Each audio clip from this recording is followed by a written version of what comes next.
This is another iROAR podcast. And so media is absolutely critical, I would say. And I think that we have enough studies to demonstrate this now. It's really important that we understand these relationships between media and how we think about and act towards and treat animals. Because media has been, and I'm talking very generally now, but media has been absolutely key to shaping the way in which the public, the various different publics, the audiences understand animals and understand our relationship to animals.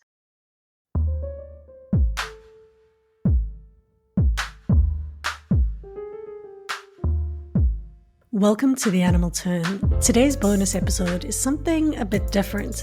It's the audio form of a panel discussion I organized together with Robin Dorman from Arukah Animal International, an organization that aims to bring an end to animal exploitation and suffering through advocacy, awareness, and the arts.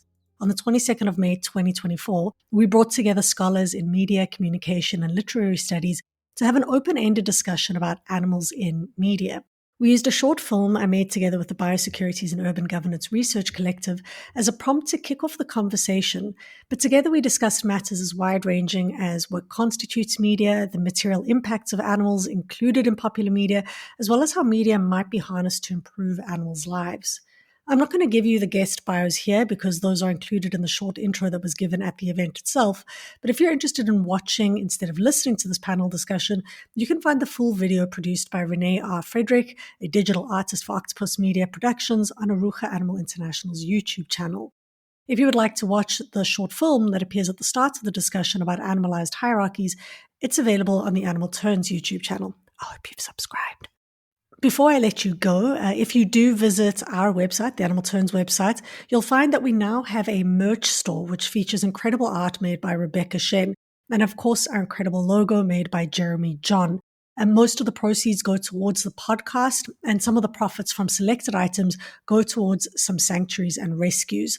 It takes a great deal of time and effort to produce this content for you, and I've been trying to think of ways in which I can repay the work of others such as Christian and Rebecca, who helped me behind the scenes and figure out ways to get the podcast a bit off the ground. So I hope that you appreciate the merch and we would very, very much value your support. And if you're looking to support sanctuaries such as Vine Sanctuary, you can do so via our merch store as well. There's some incredible portraits that Rebecca's made of some of Vine Sanctuary's residents, and all of the profits from those sales, for example, will go to Vine Sanctuary. So make sure you head over to our website. This is one way in which you can support the podcast as well as other animal organizations. And if you don't have money to spend or you're not keen on buying things online, you can also support the show by leaving reviews and rating it. Really does go a long way in terms of helping others to find the show. Okay, but it's enough of that. This is a long discussion today. It's a really fascinating and interesting panel discussion, and it created a whole bunch of new ideas for me, and I hope you feel the same way. Enjoy.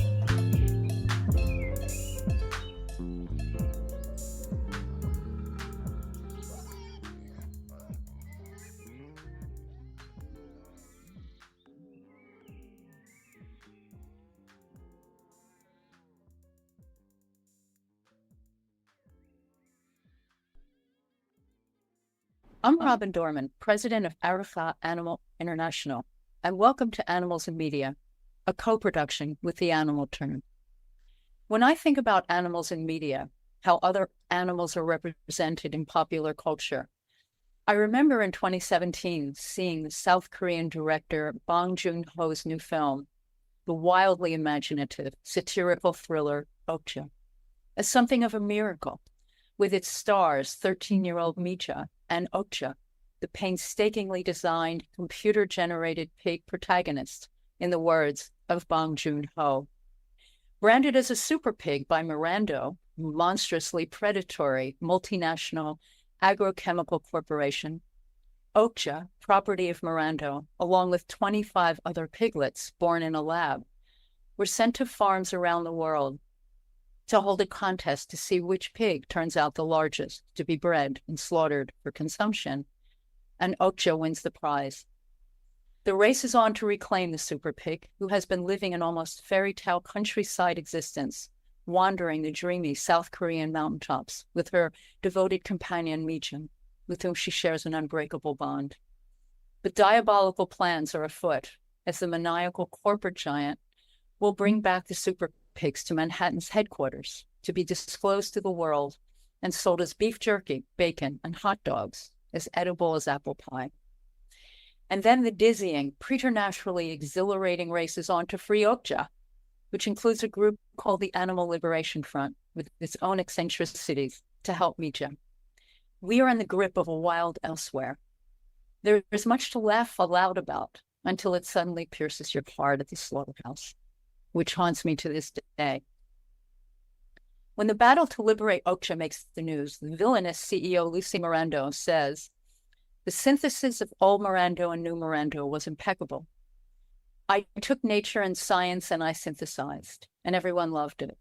You remember what the New York Times said about our super pigs? Lucy Mirando is pulling off the impossible. She's making us fall in love with a creature we already are looking forward to eating." I mean, these are journalists who never write about pigs. They never write about pigs. They wrote about our pigs. 10 years in planning, on the cusp of a product launch that will feed millions. And what happens? We get tangled up in this terrorism thing, and somehow we end up being the ones who look bad. Okja, the film, no doubt belongs to Okja the pig, who to me is one of the great characters of any film. And now I hand it over to Claudia Hertenfelder of The Animal Turn.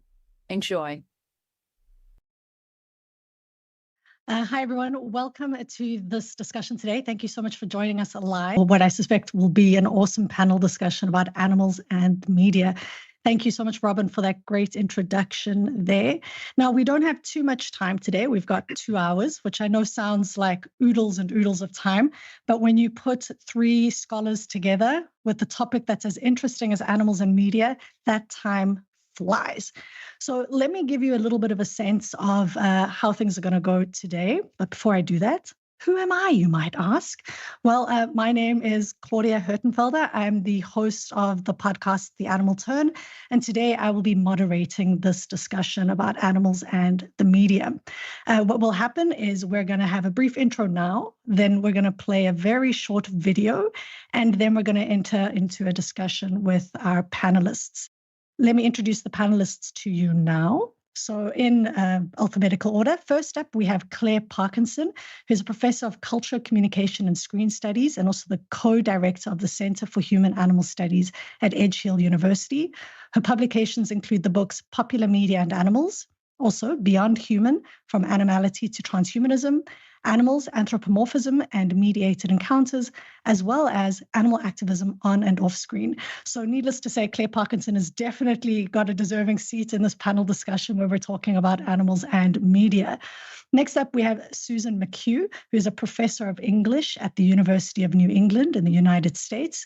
She researches and teaches literary, visual, and scientific narratives of cross-species relations. So I really love that we're cutting across different media here as well. We're thinking about film and books and literature. She is the author of 3 monographs, most recently Love in a Time of Slaughters, Human-Animal Stories Against Genocide and Extinction, and co-editor of 6 edited collections, including Animal Satire. McHugh Susan serves as co-editor of 2 book series. The first is Palgrave Studies in Animals and Literature. The second is Plants and Animals Interdisciplinary Approaches. She is also the editor-in-chief of Society and Animals. So thank you, Susan, so much for all of the work you do. I know being an editor on journals takes a lot of time. So thank you so much for doing that. And I know that you've read oodles and oodles about literature and media. Finally, we have Tobias Linné, which please correct me if I'm saying it incorrectly in a moment, Tobias, who's the assistant professor at the Department of Communication and Media. His research explores veganism and how animals are made accessible for human consumption. In 2012, Tobias launched the course Critical Animal Studies, Animals in Society, Culture, and the Media. And it's a fantastic course. You should definitely go check it out online. He was later the coordinator for the project exploring the animal turn, changing perspectives on human-animal relations in science, society, and culture. And if I'm not mistaken, Susan, Claire, and Tobias all worked together and knew each other through this project. So that's really quite great. And you can access this PDF online or bits of this information online. So if you're interested in animals and media, go and check out that resource. In 2016, Tobias also co-founded the Critical Animal Studies Network. So our three panelists have done amazing work across media, across communication, and they've really thought deeply about how animals are represented, as well as the material ways, I think, in which animals are included in the kind of media we consume. And these are some of the topics that we will be talking about today. But first, we're going to launch things with a bit of a video. Now, this video I made as part of a project 2 years ago with Carolyn Prouse for a group called the Biosecurities Urban Governance Research Collective. And we were interested in thinking about how contagion films were showing a variety of things, whether it was cities or animals or people. And one of the key themes that came up for us were animalized hierarchies. Here's the film. Enjoy. What the? Sweet Tooth, a series on Netflix, is a fantastic show to explore how animal hierarchies are used in popular media films. Infected figures are abundant in apocalyptic films that explore contagion and tensions between science and nature. Diseases jump from animals who are eaten, such as in Contagion, or are tested on, such as in Resident Evil or 28 Days Later. Not only are animals represented as vectors of disease, but as humans become infected, they often become less human and more animal-like. Humans lose their capacity to speak, they cannibalize, and sometimes they even run on all fours. These films have an implicit animal hierarchy. The closer to human a character is, the more worth and value their lives have. We're at the breaking point. People are living in fear. We see this in Sweet Tooth too. Set a decade after the Great Crumble, many humans have died because of the H5G9 virus. Other humans are giving birth to hybrids, these human-animal forms, and the show depicts humans as problematic, but they remain the baseline against which hybrids are compared. This is clear when we realize that the main hybrids in the show, Gus and Wendy, are more human-like in characteristics than any of the other hybrids in the show. Everyone is surprised they can speak. Leave me alone! Shit. Speak. Stay back. You talk. The importance of this becomes apparent when Addy, the resident tortured doctor, finds himself unable to do an invasive scientific experiment on Gus. What I'm about to do goes against everything that I believe in. But I'm doing it for her. Gus is just too human-like, too high up the hierarchy for the doctor to experiment on without completely undermining his ethics.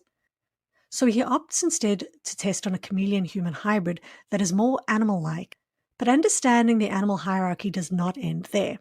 Animals are hidden in the narrative of Sweet Tooth too. We see chickens tested on in labs, tigers tied in containers, teenagers wearing fur, and humans eating meat. These animals are at the bottom of the animal hierarchy and are often only used as plot fillers and little else in these kinds of shows. The only animal who is given any sort of considered attention in the show is Trixie, Dr. Addy's horse. Trixie is used for transportation, and she is implicated in the death of a neighbor, and eventually she is let free as an allegory for questioning who humans are. While Sweet Tooth's reliance on hybrids upsets the divide between humans and animals, the show unsuccessfully captures the significance of animals in its narrative. In general, animals are given less attention, screen time, or agency than humans and the other figures in contagion-related films. Whether it be chimpanzees or chickens that are tested on, dogs who are caged, or deer who are hunted, animals often only serve as background noise or plot points in these films. One exception is Wes Anderson's Isle of Dogs, which represents how dogs are caught up with zoonotic transmissions and urban politics. Unlike most films, in Isle of Dogs we realize that if animals are kept as pets or tested on, they tend to have different relationships to the spread of disease. We also see how animals are impacted differently by diseases too. They can die, be relocated, and be saved. I don't think I can stomach any more of this garbage. Exactly. Same here. Words out of my mouth. Many zombie, alien, superhero, or contagion-based films have these animalized hierarchies. Some humans are the norm, infected others are the problem, and animals are often invisible.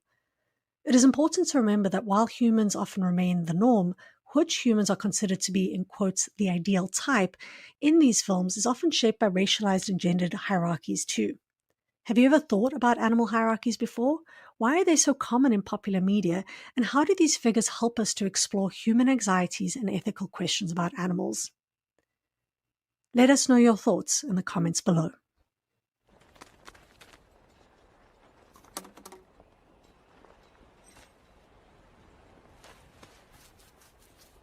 Good boy.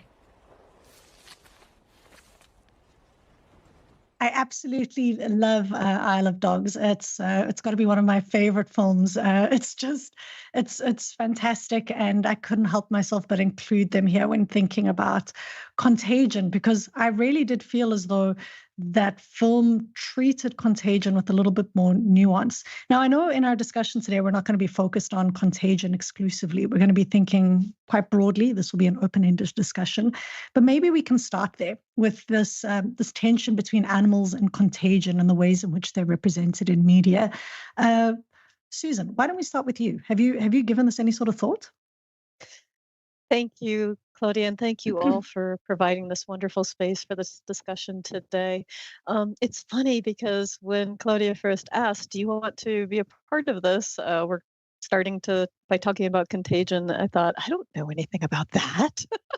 I don't write about that. And then I gave it a really good think and realized that my very first academic article that I published was on the very first film of the Planet of the Apes franchise, which, spoiler alert, sorry if you don't already know this, the premise of all of the films is that all of the world's dogs and cats have died due to a highly contagious virus. Why dogs and cats? Who knows? Anyway, that's the premise for why suddenly people take an interest in living much more closely and really domesticate their relationships with non-human primate species. And as I thought about it, I realized that all of these things that make contagion narratives, the ones that are interesting to me, like Isle of Dogs, are these questions that sometimes are simmering at the background, sometimes explode into the foreground. I think they do in that one, is how this does and doesn't work as a metaphor for interracial relationships. The interspecies tensions map on quickly to that. The Planet of the Apes one I thought was particularly interesting because, as Claudia says in the video about Sweet Tooth, another one of these tensions is animals in the foreground versus animals in the background, or human-animal species questions that are important versus ones that are considered not important. And that was what drew me initially into wanting to write about Planet of the Apes and how it is and isn't a racial hierarchy, because about racial hierarchies as much as species, because I couldn't help but notice the horses that are used in that film aren't named. They're part of the backdrop, of course, just transportation. Maybe gives it a little Western movie flavor. They're all dyed to be a uniform Black presentation. Often they are on the gorilla character's side, it seems. But there's a weird kind of history there of blackface representation that I just couldn't, it being the 90s and the time that I was writing about this, let go of, because in the 90s we were still looking at redacted cartoon media that had heinous blackface stereotypes just out there. And Turner Media had just decided to, when they bought the rights to, I believe it was Looney Tunes, to redact that material. And again, I think it was not considered problematic as the human representations of blackface minstrelsy were by the 90s, but still through the 90s, because this was Bugs Bunny doing a blackface routine. Somehow it was funny, or at least not considered so disgusting we had to put it in a vault and forget about it forever. So yeah, lots of thoughts there. Sorry, Susan, you were saying that the horses were painted. The horses were painted black here. So the gorillas in the film had painted the horses black, and this was reminiscent of blackface. It was whoever was staging it. So this was all done, behind the scenes, behind camera, in the way that animals are quite often altered in their presentation. Live animals are altered for their film presentation. But there isn't any sort of diegetic explanation for why the horses have to be black. They could just be presenting. But if you look very closely, you can see that there's some who have a white stripe or a white sock, or some aspect of their coat isn't uniformly black as it is intended to be represented on the screen. So that involved some considerable work behind the scenery. And why would they go to that trouble? I began to wonder about, and realize that this does fit into a longer cinematic history that is, and again, isn't about species. Fascinating. We were kind of thinking a little bit about just kind of starting with contagion. So, I mean, Susan has already introduced, I think, a topic that we'll dive into quite a bit here with the tension between race and species. I think that is paramount in these contagion films. They come up kind of all the time. But when you think about contagion, what comes up for you when you think about animals, contagion, and media? Yeah, well, first of all, I want to say, that's very interesting to hear, Susan. I've never done this close look at Planet of the Apes, so it's really interesting. I mean, I've seen it, but I've never thought of it, the horses. No, but for me, I was thinking about, with COVID and all that happening, of course, it has become a very, something that has spilled over into reality in some way. If you look at from popular culture to the news media, because I mean, of course, we still don't know the source of COVID. But if you remember the first weeks after COVID, it was a lot about bats and bat soup and some, and the consumption of animals. I mean, who knows what was really behind it, but I just thought that was such a real world example of this this contagion theme that we've seen a lot in popular media, and I think the news media also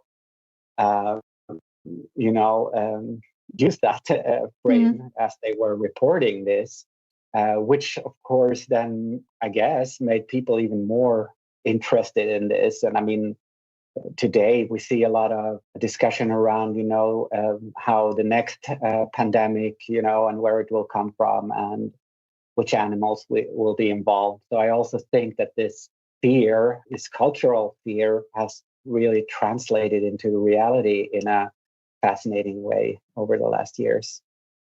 Sorry if that's a bit off the topic. No, there's no need to apologize. This is again an open-ended discussion, and I think you're right. Contagion, the film Contagion had come out, I think, shortly before, just before COVID hit. And then a lot of people went back and watched Contagion just after. And it was remarkable how visceral the film almost seemed, where you saw that opening scene of them touching all the doorknobs. And all of a sudden we were paranoid about the things we touched and where we moved. So it was kind of like the Fantastic moving into your living room, and it didn't seem so so far. But what I think is really interesting here with thinking about animals is animals have pretty much always been represented in these films. They've always been in the background or in cages, or I think it's 27 Days Later. There's this, the opening scene is just kind of monkeys and dogs that are rabid in a cage, and there's very little to the storyline. But so often, I think animals are used as this kind of starting point. Where did the disease come from? An animal. It's like a quick and short and sharp narrative, and there's obviously precedent for this. A lot of diseases are zoonotic, but there's this kind of fear that really seems to spark, and I wonder if these films don't speak to a kind of anxiety that's hidden about the human-animal divide. Claire, do you have anything to add there? Yeah, I mean, I think that's absolutely true, because one of the things that we see all the time in these kinds of films is the anxiety over border crossings or boundary crossings. So it's this moment where something moves. So zoonotic diseases, for example, moving from animal to human, this becomes something to be, this is something fearful. But as well, I think where Susan was pointing out before, there's a whole range of different boundaries. It's not just that kind of human-animal boundary, but there's all these other categorizations that we have that come into play when we have these contagion films. And one of the things that I was thinking about, which perhaps is not, maybe not as obvious, is, I absolutely think that these films are exploring those boundaries, alongside, sort of what it is to be properly human, and, this idea of where we cross over and where something becomes animalized. But there's also these ideas around, for example, not just race, but also, I think, gender. And also, I would say that ableism plays a large part in this as well, because one of the things, if you think about a lot of these contagion type films, I'm speaking very generally now, but a lot of the time what happens is that we actually see this kind of this progression from somebody being, let's say, properly human, as in, properly human equals healthy. Then something happens, they catch something, they become, disabled to some extent. Then they become disabled and animalized. So I think there's something really interesting to explore there as well about ideas around ableism, that is another one of these boundary crossings that can, sort of work on the anxieties of people. And it's certainly something you see, for example, you could think about zombie films. I mean, the sort of George R. Romero style of zombie films, for example, are the ones where and obviously you do see that similar kind of zombie character appearing in contemporary film and television as well. So, you have this kind of zombie character that, drags their feet, can't move properly. Their bodies have become different. And they are, in effect, they're disabled in some respects by becoming zombie, and at the same time also they're animalized. So there's something I think really interesting about exploring as well that boundary, which speaks a lot to the way in which ableism is presented and represented within our culture as well. Yeah, I find that really fascinating, like who the infected figures are, whether you're thinking about a vampire or what's a wolf-human hybrid? I want to say not a Wolverine. A werewolf, thank you. Like, I was like, the word just completely went. There are these definite kind of infected figures that have come up, I think, for ages and ages and ages, right? Predating film, these kind of infected figures. And they seem to have, I think the kind of blurring of boundaries seems to be in two-directional. In some senses, they seem to become, quote unquote, less than human, or there is playing with not being this kind of perfect, able-bodied, like white man or whatever it is. But on the other hand, they seem to become more than human. They tend to like get a lot more in the way of strength or speed, or so there's an interesting tension happening there as well. I wanted to take a bit of a step back maybe from contagion now and just think about what is media. And maybe this is really basic, but we're kind of jumping around with talking about media and popular media and news. And I think it can all kind of get smashed together into one thing, but it's not. There's many different ways of thinking about media. Who could perhaps give us a bit of a breakdown here of what we're talking about when we're thinking about media and popular media? Tobias, my eyes on you, buddy. I'm looking at the professor of media studies in the group, but sure, I'll start and then Claire can fill in. You've got the course, so I'm imagining this comes up on the day one of the course. So come on. Sure. So yeah, I mean, in the course, I start by talking about non-media centric and media centric approaches. So, because of course, media can be understood very broadly. And in my department, we understand media very, very broadly. So basically anything that communicates anything to anyone. But I mean, that's not a workable definition in this. So, I mean, I think we talked when we were preparing for this. We talked about popular media, and I think that's equally a very, very, very broad concept. And we were discussing, for example, does commercial advertisements, is that popular media? And I would say, of course, it is from my perspective, because it's circulated in a popular economy, media economy, and so. Popular media is a very broad concept. For me, it can include social media, news to some extent, I would say. Like some would say that news is a different kind of, but I mean, there has been a sort of a popularization of the news, what's sometimes referred to as, infotainment or whatever. So I mean, you can use broader definitions, but I don't know what you say, Claire.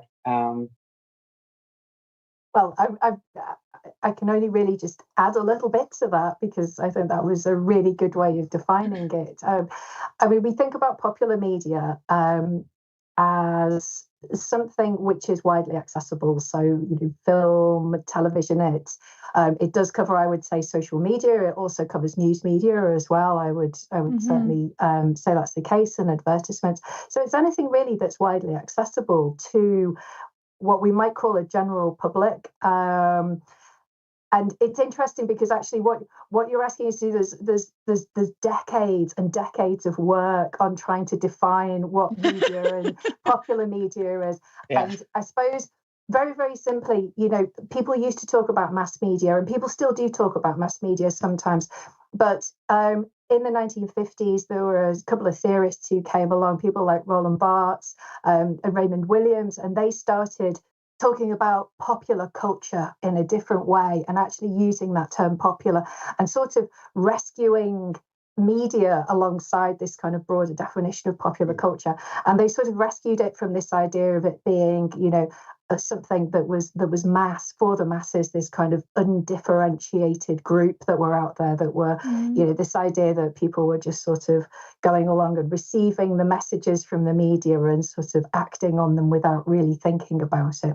So there was a kind of rescue mission, if you like, for mass media, where we started looking at ideas about popular media and using that term popular media as a way of kind of recovering media and talking about it in a really serious way, and understanding that, yes, it is about it being, if you like, general, and about it being out there for the masses. But what does it do? And when I say the masses, I mean, I'm uncomfortable with that term. I find that really difficult. And we know that we don't have an undifferentiated mass of people out there. In fact, what we have is we have lots of different audiences. We have lots of different individuals. They make up different audiences. And those audiences, those individuals, all come to media with their own, if you like, kind of knowledge and cultural, understandings. So this is what's so exciting about media, is that people take different meanings from it, for example, so although it is there and there is maybe one intention where something is being made, there's an intention to communicate in one way. In fact, what happens is that we have all these different audiences made up of all these different individuals with all different knowledge, different cultural ideas, identities, values, and so on. And as a result of that, we make different meanings, which is great for us who, are involved in thinking about and looking at media, because it means that it's really exciting to actually try and unpick what those meanings are and try and understand them. So I think we've moved from those ideas of mass media, undifferentiated group, to a much more nuanced understanding of what popular media is. And popular is not a pejorative term. We use popular in a very positive way. It reaches a lot of people. That's basically what we're saying. That's such a great explanation, Karen. Like the whole idea of there being a popular media is, of course, the idea, the theoretical idea was, of course, that there is something like art, or whatever, avant-garde, or fine art, whatever, the antithesis of the popular, the culture or media for the masses that Claire is. but I mean, that's not a distinction that is, upheld today. Like with digital media, of course, all of these blend into one. So, I mean, I would say that with the omnipresence of media today, like almost all media is popular media to some extent, like Claire was saying.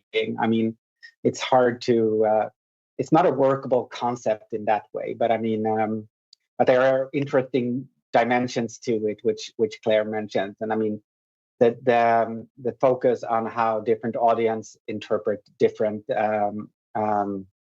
media is, of course, one of the real, developments during the past decades in this field. And I think it was Raymond Williams said, Claire, that there are no masses, only ways of seeing people as masses, or something like that. And I mean that, yes, that perspective, of seeing how different people.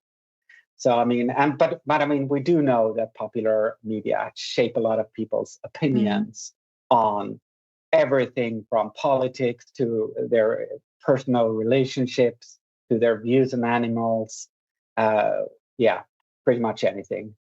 Oh, I just wanted to add that as an interloper in literary studies, the same theoretical revolution that was led by the likes of Barrett and especially Raymond Williams in rethinking the artificial hierarchy between high and low culture has had a wonderful effect in opening out who counts as a producer of literature, and this question of high and low of culture at all has had a wonderful it's set up some great new work, I think, and great new approaches to thinking about Indigenous media production and thinking about how we can change that narrative of whose stories matter. For me personally, my own method has been to look at stories in every media form and to think about how the same story is remediated across media forms. And also in thinking about animal stories in particular, how animals can have stories because they're seen as producers or at least somehow direct contributors to their own media representations. And that's a 20th century phenomenon. And that for me was really thinking through popular media. I don't think I would have been able to make the argument that animals matter in literary studies without the new media forms, shall we say, that have emerged and keep evolving in the 20th and 21st centuries. And the fact that they have become democratized to a certain extent, that people, more and more kinds of people, more and more peoples around the world are having access to media production. That for me has really been a tremendous asset in raising questions, not just about the problems of human hierarchies, but of various species hierarchies as well.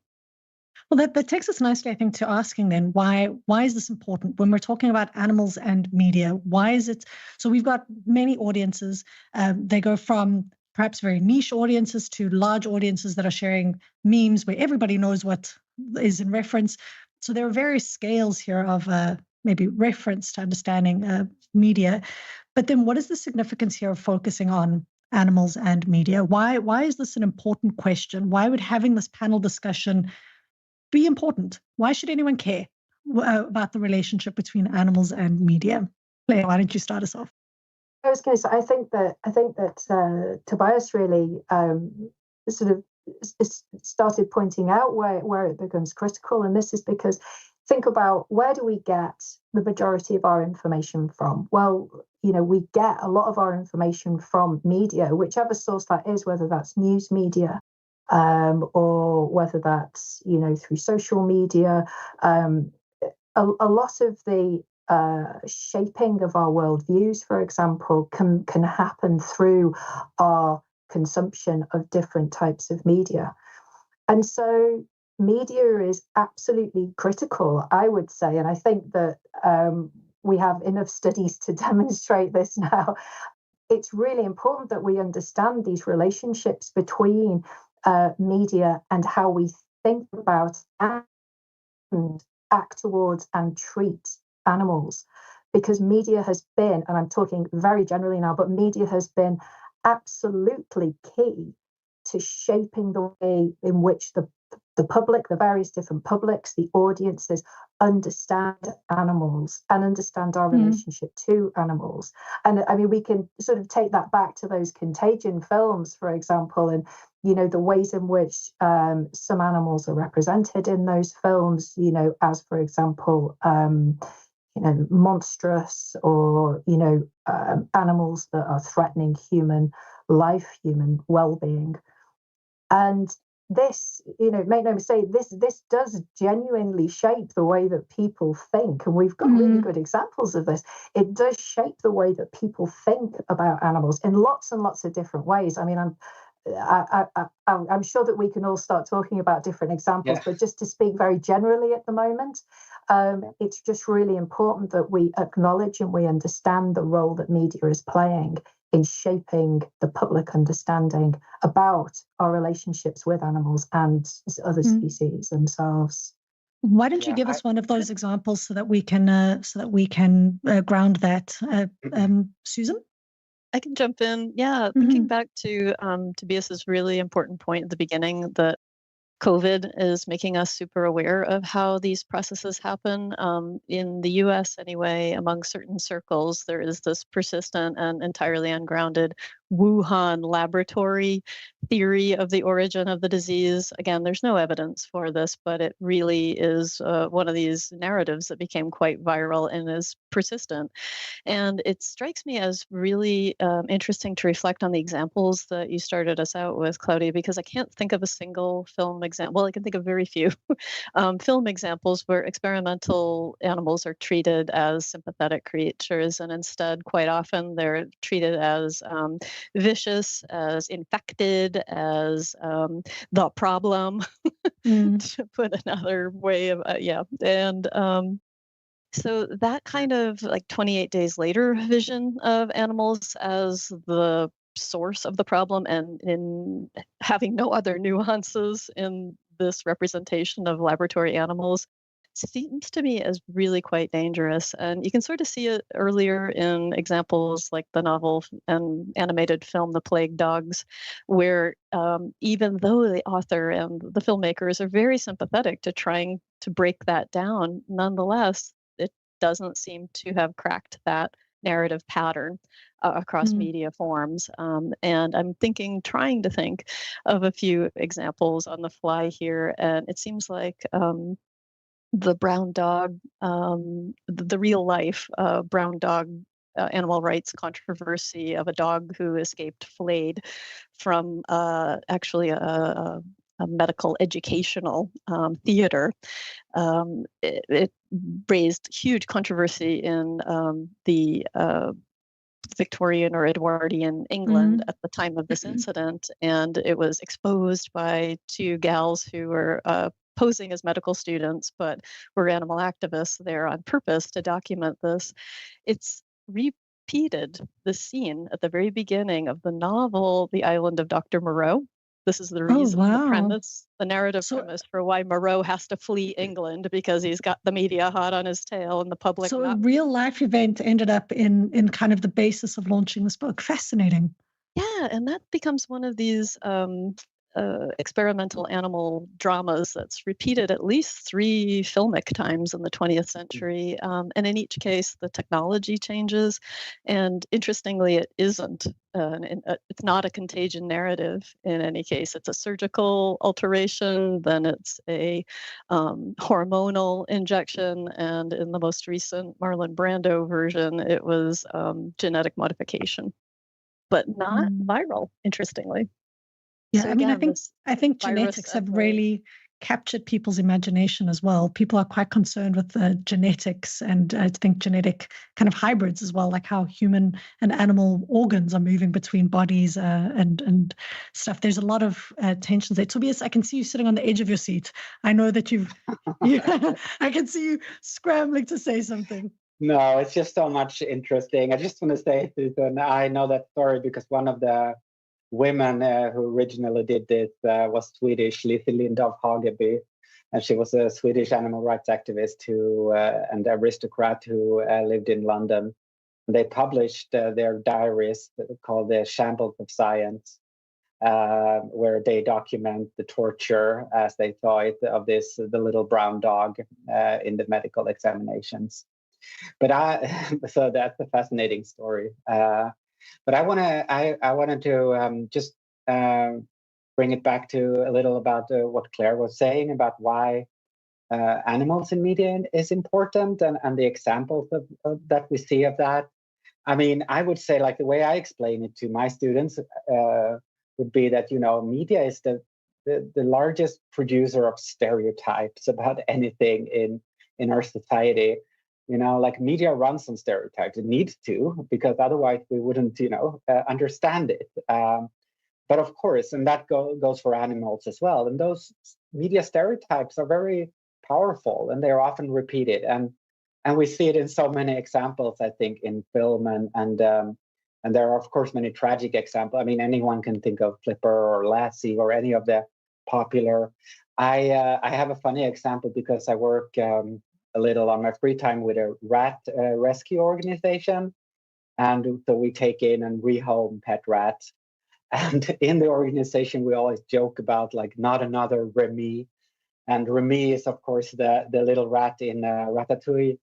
And everyone, names their rat Remy. And when we get them in, it's like, so, or the suggestion is always, what about Remy? And there are so many. So it's messing up, our system of like keeping track of the rats, because they're all named Remy.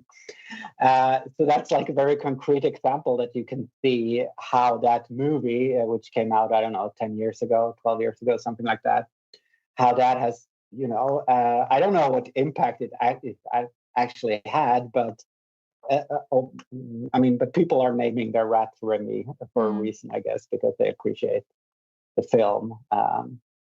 Yeah. So I guess the significance here is happening on two levels. On the one, probably way more than two levels, but on the one level, you've got it's seeping into the ways people think about different animals. Some animals are problems, as Susan said. Some animals are likely to be infected. Some animals are dangerous. You need to stay away from them. There are, I think, numerous examples of animals that have come up in literature and books where you have to stay away. Rats, crows, wolves have been vilified in numerous, across genres, across media. But of course, Tobias, you also touched on something that's really important here that I think we should spend a bit of time on, is the material impact for actual animals. So there's the representation of animals, which is really significant and important in terms of how we think about our world as being a multi-species world. But there are actual animals who are also in these films. And there are animals who happen to be bought and sold as a result of these films. The obvious example here is clownfish with Finding Nemo.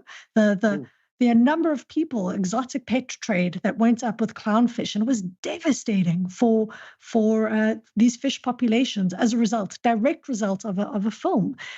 So I know that many of you have worked on this already. So who would like to jump in? Go ahead, Claire.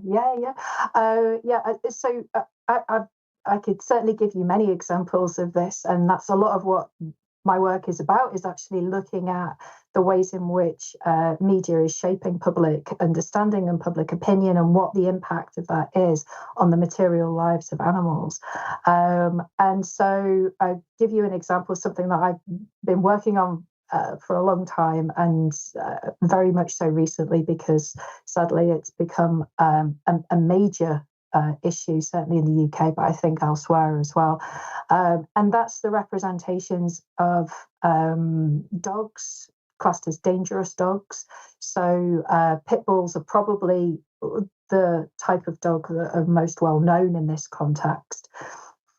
And one of the things that we see is that the way in which the news media represents pit bulls and the people who live with pit bulls, the way in which they're represented is that both the pit bull and the human companion share similarities. So the stereotype of the pit bull, and in the UK at the moment also, we have the XL bully dog, which has just been the subject of a lot of intense media coverage.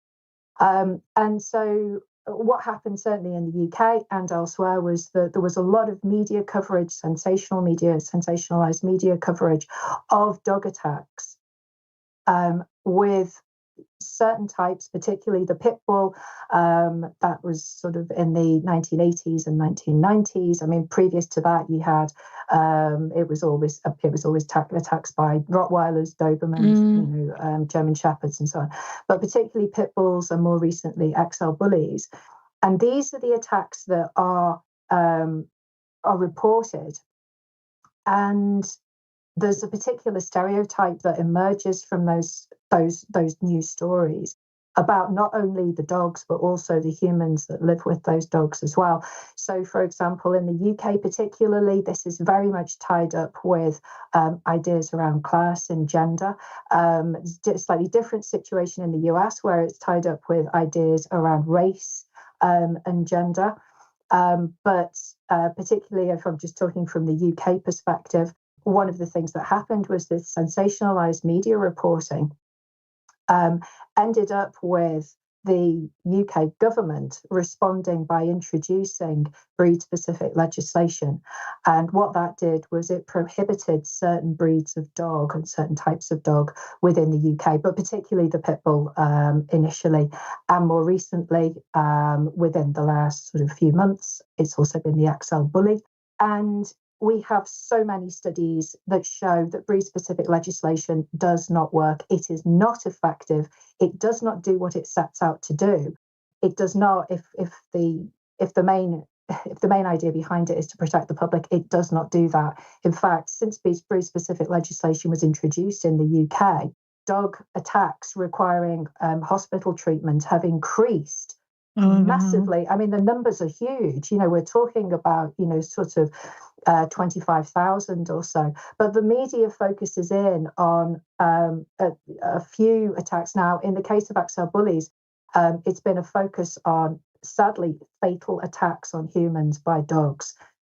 And these attacks have been linked to the XL bully. Now, of course, the XL bully is not a breed of dog. An XL bully is a type of dog. The news reports might say that it's an XL bully, but there's no evidence that necessarily they are XL bullies, for example. But what we get out of this is we get a huge public concern that then begins to focus, it's what we call a moral panic, begins to focus on one particular type of, in this case, type of dog, and the people that live with them as well, their human companions. And what we end up with is breed-specific legislation, which is horrendous. It is cruel. Dogs end up being taken away from their homes just because of what they look like, not because of their behaviors, but they're just taken away from their homes. They're often euthanized just because they look a particular way. So what we have there is a direct link from the way in which media represent particular types of dogs and their owners and the outcomes for those dogs. And what it doesn't do is actually deal with the problems. And of course, the problems are things like unregulated breeding, inappropriate homes, poor upbringing of puppies and young dogs. And crucially, which is work that I've done, is people's lack of understanding of dogs' body language. Because quite often dogs are trying to tell us, listen, I'm uncomfortable. But we don't recognize that body language for a number of different reasons. We don't recognize it. So we've got there, and I just reiterate that there are so many studies there that demonstrate that breed-specific legislation doesn't work, that this is not the way that you deal with this particular issue of dog attacks, which is a very real problem. It's a real problem, but we're not dealing with it in the right way. And the reason is because of the misplaced media focus on one particular type of dog. Other than, things like, the dangerous dogs question, I think, just to sort of add another couple of ideas here into the mix, we can look at, there was a trend which was for slow lorises, and that was sparked by a viral video of a slow loris, which if people don't know, is a beautiful. So it'd be difficult for me to describe, but basically they're small and they have huge eyes, and they're what we would class as very cute. So people look at these slow lorises and they think, oh, aren't they adorable? And there was some viral videos which showed the slow lorises raising their arms in the air and being tickled. And this whole idea of, oh, isn't it cute? Look, they love being tickled. Look how much they're enjoying it. They're holding their arms in the air and being fed rice balls and holding umbrellas and things like this. And what people didn't realize was that actually those slow lorises were suffering because the act of raising their arms in the air is actually them trying to recruit a kind of poison into their glands, which are in their elbows. And so they're trying to kind of like recruit this poison so that they can bite. And they only bite if they're absolutely pushed to it, but they're actually suffering. So they're not raising their arms because they're having a great time and enjoying being tickled. They're raising their arms because they're really suffering and they're terrified and they're actually getting to the point where they need to bite. As a result, we had this huge spike in slow lorises being bought as, I'm going to use the word pets here, so as pets or companion animals. And they were being taken from the wild in huge numbers, impacting absolutely, we know this from academic studies, they've been done, absolutely impacting the slow loris in the wild. And these slow lorises were taken from the wild, usually illegally. They would then be subjected to horrendous conditions. Their teeth would be removed quite often. So without any kind of anesthetic, they would have their teeth ripped out. And they would be sold into what is basically an illegal pet trade. So, and this was directly linked to a couple of viral videos. So I think that, when we're looking at things like the impact of media on the material reality of animal lives, I mean, I've given you two examples there. These are ones that have very poor outcomes for those particular animals. They are both suffering, and in the case of, pit bulls, XL bullies, they're being euthanized. So those are fantastic examples, and I think you also kind of showed across two different media how there are how our image and our idea of animals does translate into and our lack of understanding of animals, the animals who are in our lives and who we want to include in our lives, our lack of understanding of their communication, the ways in which they speak. Susan? Yeah, I just wanted to make 3 points here about how, just following up from Claire's wonderful observations, that history and absence of history and not putting these into a broader context can really lead to some horrific distortions. If you look just at the representation of pit bulls in history, 100 years ago, Pete the Pup was the canine star of the Our Gang or Little Rascals films. In other words, presented as the most child-friendly cinematic dog that you could imagine. And to think 100 years later, a complete flip. But that is so true of so many breeds, that the narrative that gets attached to breeds can start in these Hollywood cook-a-vat and then boil over into some entirely unintended horrific consequences. 101 Dalmatian trend for Dalmatians that started in the 50s, 60s and is continuing right on into the 21st century with Game of Thrones, fad for Inuit sled dogs. These are highly reactive working dogs. They have no business being parked in suburban houses and asked to do nothing. That is a recipe for disaster. And it's, again, something that could easily be avoided if we put these creatures into context, understand where they're coming from, understand what their needs are. But I don't think we can look to media to do that for us. I think this is something that we need to train each other and ourselves to look at media more critically. I just coincidentally finished reading the biography Me Cheetah that came out about 15 years ago. It's a spoof biography, but it's really well done because the premise is that the world's oldest chimpanzee, the actual oldest chimpanzee to have survived in captivity, died at age 76. And just to put it into more personal context, he was born 2 years before my parents were born, and he died the same year my dad did in their 70s. And to imagine, the imaginative experiment is to imagine what this chimpanzee witnessed. Very unusually, this particular chimpanzee also was kept in work beyond his teenage years, which doesn't often happen because they become too volatile, as many, many horrible pet experiments have resulted in illustrating. But one of the really important takeaway messages from the film is that film is implicated in creating these wrong narratives. For instance, the juvenile chimpanzee's grimace, which is often represented in stories as a smile in the movie, is a grimace. It's a fear reaction. It's a fear display. And to the untutored eye, just looks like a childlike, happy-go-lucky expression. The same thing is true of the dolphin smile. Many people have written about the whole flipper effect too, that creatures who are being kept in horrific conditions are nonetheless seen by the I don't want to say general public, but those of us who haven't learned it yet, let's say, to read these reactions. I think Claire's point about being able to read dogs' expressions, it implies literacy. It implies learning how to read them. This isn't natural or organic. It's something that we have to be trained and train ourselves and each other to do.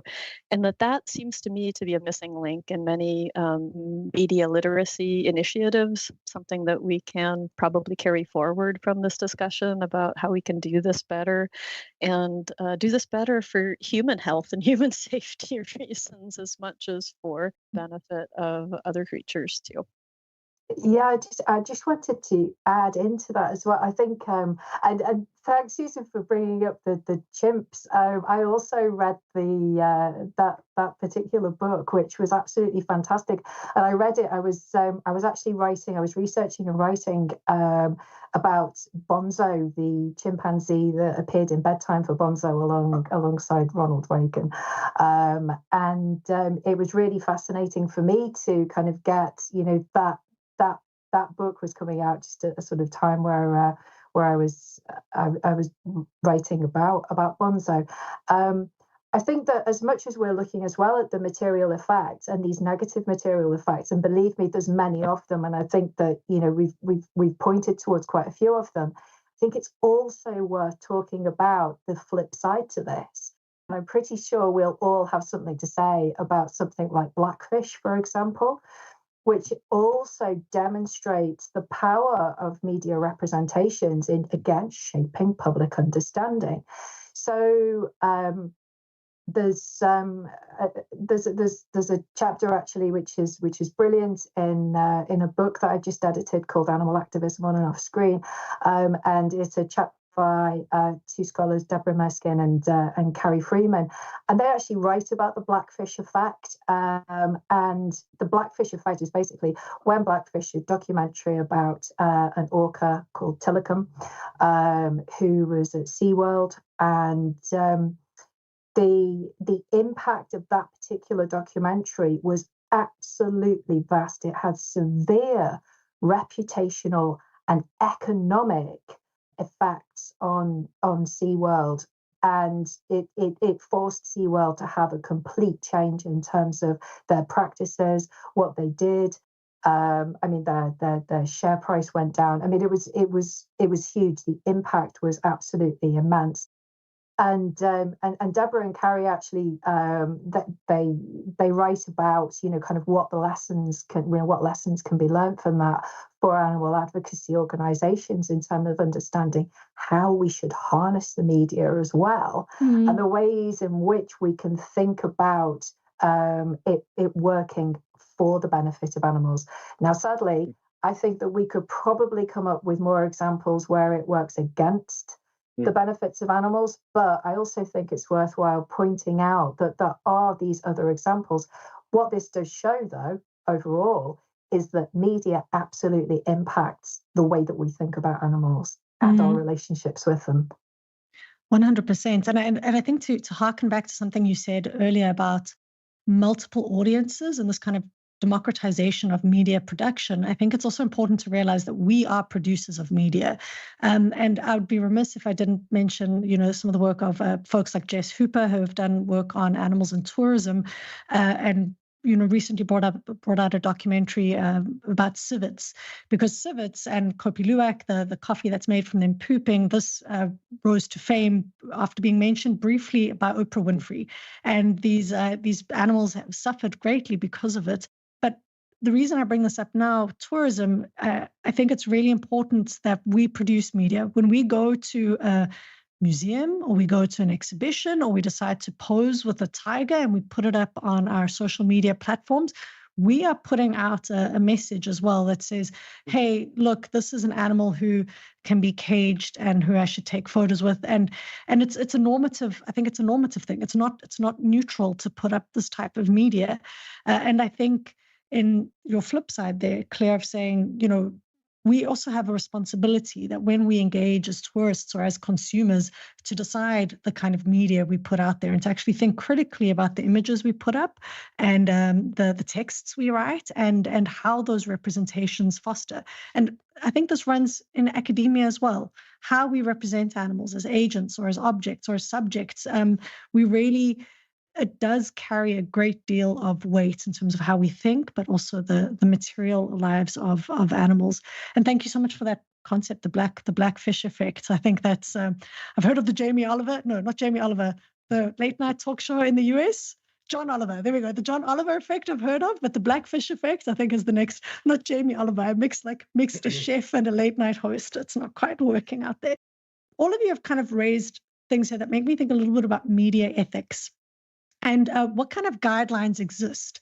So can animals just willy-nilly be in, like I'm guessing in books, you can just kind of say, freedom of speech is this, you can just say whatever you want, whenever you want. With film, can animals just be included in news reporting? Are there any guidelines that help journalists or media producers to produce content in a way that thinks critically about animals? Yeah, I mean, one of the problems, obviously you have whatever laws or regulation are in place in terms of the way in which animals are used, depending on, which country you're in and where the filming's happening and so on. But more broadly, in terms of guidance for how representations are created, in fact, that's completely lacking. And so really you have a situation where you have animals can be represented in any way, as long as obviously it's not sort of going against the laws or regulations of how the animals are actually physically being kept or used within a particular country or state. And because of the lack of guidelines, in fact, one of the things that Carrie Freeman and Deborah Merskin did, and I'm sure Tobias and Susan probably know about this, and so Carrie and Deborah actually came up with a set of guidelines which they called, I think it's the Style Guide, Giving Voice to the Voiceless. I think that's how they term it. And what they've done is they produced a set of guidelines which are for journalists, advertising, PR, entertainment media. And it's to help content makers and creatives to make more responsible representations of other species. So there are guidelines out there, but of course they're not enforced. But there's the guidelines that Deborah and Carrie have produced on their website, which I think is it's animalsandmedia.org. I think. Yeah, I think I've got that. Is that correct? Yes. Yeah, that's I think right. it is. Yeah. Yeah, we use those guidelines too in my teaching, actually, because I teach journalism as well. So it's Sorry to interrupt you. Oh no, it's fine. I was just going to say they were needed because those kinds of guidelines for responsible representations aren't actually there, and so people can do what they want. Content makers, creators, they can do what they want, and of course, animals in that sense are the ideal subject because they don't get to complain. They don't get to sue. There's no defamation of character out there. There's nobody saying, "Oh, you shouldn't do that with animals. That's dreadful." So it's really important. It's a shame that these guidelines aren't part of, kind of regulation, but they do need to be there, certainly. You can say that though, but the same sort of initiatives have been in place in the nature film industry. Eco nature film has tried to emerge and push back against the blue chip nature film or the big bucks David Attenborough style of film, and they just don't work. So I do also wonder about whether that's the solution. I mean, it feels good to say that, and it definitely is something that is necessary to talk about in a classroom environment. But I think in the real world, we're talking about people who are trying to make money and trying to make themselves famous at the same time. And what I've found personally more compelling in my teaching and in my thinking are these films that are either so overt and recent, like The Cove, in their racist and xenophobic problems that you cannot help but walk away and feel icky and need to talk about this. Or a film like Eco Terrorist, which may not be circulating as widely, but it's a film about the sort of rise and fall of the Sea Shepherd and how the making of Paul Watson as a superstar unto himself really became part of the problem and not part of the solution. And that some of the decisions that he made for the group along the way, you can't help but walk away from this film version thinking, wow, that's profoundly unethical to put a bunch of people on a vessel that could sink at any minute. And with the idea that you are going to sink it somewhere, but you're going to stick it on the government, the Canadian government in that case, to pay for it. People could have been killed. And yes, they are in very good natured ways trying to prevent animals from being killed. There's a lovely sort of sub narrative of them all becoming vegan because the vegans take over the ship's galley along the way. There's lots of little lessons to be learned about how difficult and ongoing and site specific true activism or truly effective activism has to be. And it has to be self-reflexive as well. It has to be self-critical. We can't be sanctimonious and believe that what we are doing is right all the time, or else we find ourselves in Paul Watson's shoes pretty quickly, I think. Sorry, Paul, Yeah, don't know you, but there's no short and sharp and quick answers to any of these, I guess. And I know, Susan, you've spoken a fair bit about like cultural representations, and I think coming a bit back to thinking about these material entanglements, but also hierarchies of power, both materially, but also in terms of representation, coming back to, what Claire was talking about, ableism, gender, race, but culture here, I think these different figures or these different problems are represented culturally quite differently.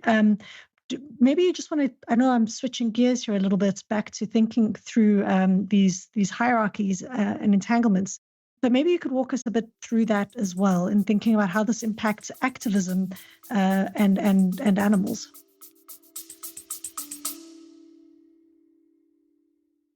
Did you see the Colombian government is spending almost $4 million to relocate Pablo Escobar's hippos? In Brazil, a school of piranha attacked and injured at least 8 people at a beach resort. First fatal mountain lion attack in 20 years in California. Hey, it's me, Forrest Galante, wildlife biologist. You may have seen me on Joe Rogan's podcast or my various TV shows like Extinct or Alive or Shark Week. So join me and my friends as we break down animal news from around the world and discuss all things wildlife. Click here to unlock these animal mysteries. So I can only speak from my own very limited perspective of teaching undergraduates and really trying to rethink how to teach in the 21st century and feeling very strongly about open access educational materials. And so I've moved my teaching towards materials that are freely accessible online or through libraries.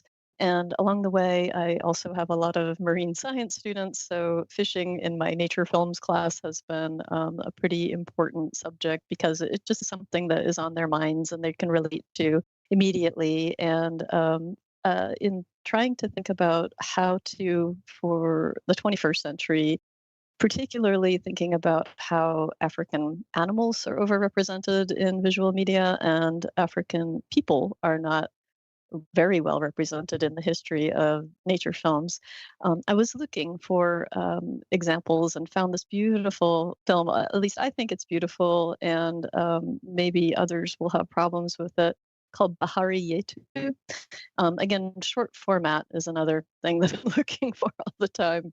teaching students of the 21st century. But that one really struck out to me as really importantly beautiful because it's just premised as a conversation or really long interview with a fisherman who uses traditional methods off where is it? Off the coast of Ethiopia, I think. And it's just very beautiful. He's an older fellow who's just talking in his own language. So there's subtitles throughout. And reflecting on how fishing has changed as a premise across time and why he's aging out or leaving the profession and doesn't see a future for it. And it's not a story of coming to terms with the ethics of human-fish relations. It's a story of plastic pollution, a story of large-scale fishing, and a story of species endangerment and extinction. But it's told in an immediate, first-person eyewitness account that my students came back to me saying, this is incredibly compelling. Like, you could throw a lot of numbers at us. You could tell us what the science says, and none of that is as important or as interesting or as compelling to them to rethink their own investments, let's say, and their own future plans for supporting this industry as hearing from someone who, like the subject of this film, about why it's wrong in so many levels. And I think that, to me, is a way in which we can, and the filmmaker himself is a Black African person too. And this seems to me like moving forward as we collect these local stories, as we shift the focus from what can be the universal narrative and instead think about, in a site-specific way, what's doable, what's possible, what can we even learn just by stopping and listening? Yeah, this speaks quite interestingly to, I think, global geopolitics, right? Like the mass of Hollywood and how it's not just we're not just talking about. I grew up in South Africa. None of us are Americans here, but all of us are very well in tune with, I think, American / also British media, but definitely much more American media. And I wonder when it comes to thinking about animals, that we often tend to focus on the consumption of Americans and how Americans consume and interact with animals, as well as the representations of animals in, and by America, I'm meaning here the US, how they're represented in primarily large-based US kind of films, without maybe thinking about, what's happening in Bollywood and in Nollywood, and what's happening in South Korea, right? Really, South Korea's film industry is one of the, and its serial industry is one of the largest in the world. They really do a fantastic job of putting through series. But it's in a language that's not in English, so it's subject to perhaps a different kind of critical eye. Tobias, you also teach a lot of animals and media. Do you have any reflections when you were thinking and listening to Susan speak there about animals and media that you'd like to add? No, yes. End of story. Everybody, Tobias is dead. Well, no, but I'm thinking it brings a lot of thoughts to my mind about, animal, as you were asking, animal activism and media. So, and what we were starting to talking about, about guidelines and will they be used and how can. Media is, of course, a very double-edged sword. I would say, like, media, when it comes to animals and treatment of animals, media is a really, really big part of the problems on all levels. But it's also really our only means of changing anything, because that's, how the world works today. We live in this where media is omnipresent everywhere. So we'll have to try to use it. There are wonderful examples like Claire was saying, like the blackfish effect. Like, for me, the blackfish effect is like how many papers I've had that have been written about blackfish as a positive example that it is possible to make a change, a real change through popular culture. And I want to say Cowspiracy is another movie that a lot of people like, which really entered the mainstream, because suddenly I heard people at my workplace who had never talked about anything, veganism or anything, and they had seen Cowspiracy because, it was out in the mainstream. And here I want to bring out like another aspect that I think Claire brought up prior to this conversation, that that was also a lot about that Cowspiracy was being streamed on Netflix. That had a huge impact, because if it had been available through one, a smaller, I don't know, like if it hadn't been available on, the world's largest streaming service that, people already pay for, I don't think it could have had that impact. I'm not sure about Blackfish, but I mean, I'm sure it's available on lots of streaming services. So, I mean, there are so many dimensions that we have to understand. But I mean, what I teach my students is I think media is a big part of the problem, like that we as activists and animals activists face. And I mean, we've talked about all the stereotypes and all the all the problems that it creates. But I mean, it's also, I think we need to work through and when I say we need to work through the media, I mean, we need to work through popular culture. Unfortunately, we need to be on TikTok, all of these things. Say it because, so. No. Yes, unfortunately. Not another one. I mean, I know, or whatever is. I mean, I'm not on TikTok, and I don't want to be either. But I think we, as a collective, need to be there because. And I mean, in video games, I mean, we often forget video games is a huge part of young people's popular culture consumption, for hours and hours a day. And there's so many animal representation in video games, of course, that is, I mean, I tend to forget about that because I don't play a lot of video computer games myself, but I mean, young people do. So it's hard, but I think we need to work through that, however hard it is. I mean, if we want to make a real change. I love that you bring up video games. I think that's so cool because I think many animals and perhaps also people, you think of Grand Theft Auto, people have like finally pushed back on that, saying, the kind of overt violence directed at a woman in that is problematic and should be addressed, and so I think there's been some increasing dialogue about the impacts of video games and how they could be more nuanced, but whether that's reached thinking about animals, I'm not sure. But I think video games raise interesting ideas with regards to this idea of like hybrids as well, especially as we're starting to think about like VR sets and I don't know, like the idea that you could become animal. And I don't play video games, so maybe I'm completely off here, but that could be a creative way of actually trying to obtain a worldview. And this makes me think about the film Stray. I don't know if you guys watched Stray, Elizabeth Lowe's Stray, following stray dogs in Turkey. The whole film was shot at a dog's eye level, following the dog around the city, no human dialogue in the film. It was all in the background. You could hear people talking in the background, but she followed the dog through the city. And it was a beautiful, tragic, amazing, full feature-length film of a stray dog that wasn't trying to sensationalize the dog, was just doing, and it was really transformative. So when I think here about like VR and video games, I think if it was done in a sensitive, nuanced way that actually thought about animals' different sensory experiences, their different challenges, it could be quite transformative. But like you say, it's a double-edged sword, because if it's not, it could just reinforce some of these stereotypes. Tobias, if you weren't finished, feel free to go ahead, and then Susan will follow you. No, but I think that's really interesting. You bring up this, the potential of these immersive reality experiences, and I think that is where a lot of popular culture is heading. And I mean, it offers us a lot of potential, for sure. It has great potential that we can realize if we work with it. But unfortunately, we need to step into these these cultural spheres. I think, like the video games, which I think, like you say, really shaped a lot of people's understanding of animals, and isn't very much discussed. I don't think it is. Susan? I wanted to jump in just to say that your point about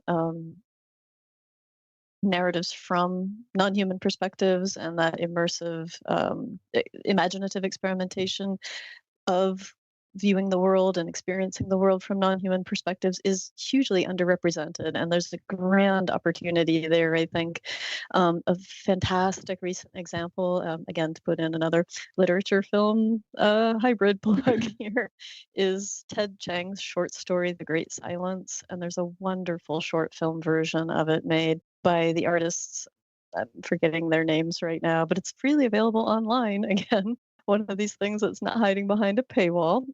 And what was really beautiful in listening to the artists once being interviewed and talking about their choices in it is that although the short story is told from the perspective of a Puerto Rican parrot, they went back and forth as a creative team trying to figure out how to represent the parrot as a parrot, and centered on using text box, like teletype presentation of the parrot's narration to keep it in the parrot's voice. So, the problem of how do you translate parrot to English, and is the language of the film, is just completely changed, because what would the language of a Puerto Rican parrot be? Would it be indigenous? Would it be European? Would it be parrot? And it's really very sweet that they take that audio element out and leave it in our heads as viewers. And I think that's something that is part of the power of that particular example. But again, tasking more creative people with more projects like this and trying to get us all together to get out of our anthropocentrist default and really trying to look at what the effects of what we're doing on larger species, but even individual members of another species.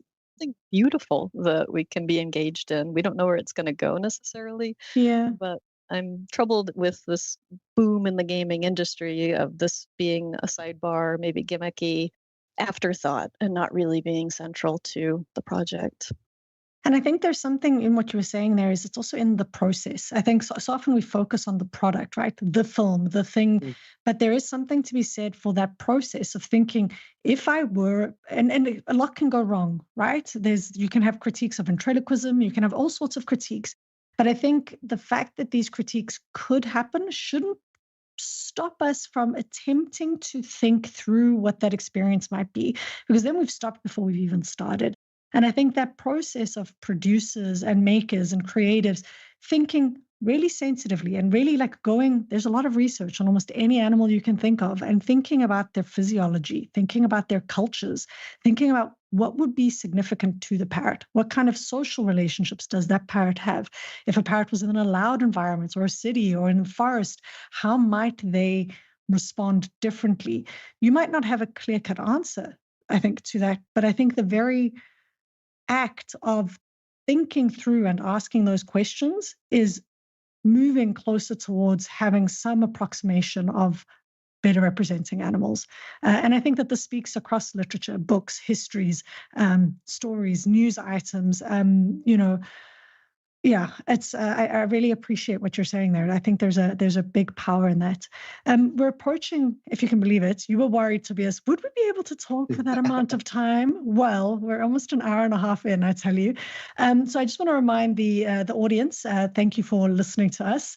And if you've got any questions, feel free to pop them in the chat. We're going to start taking on some questions from the audience. Before I do that, though, I just wanted to see Claire, Tobias, and Susan. Do you have anything to add here before I start taking on those questions? No? All right. So I've got the first question here. A question from Jennifer of Arukah.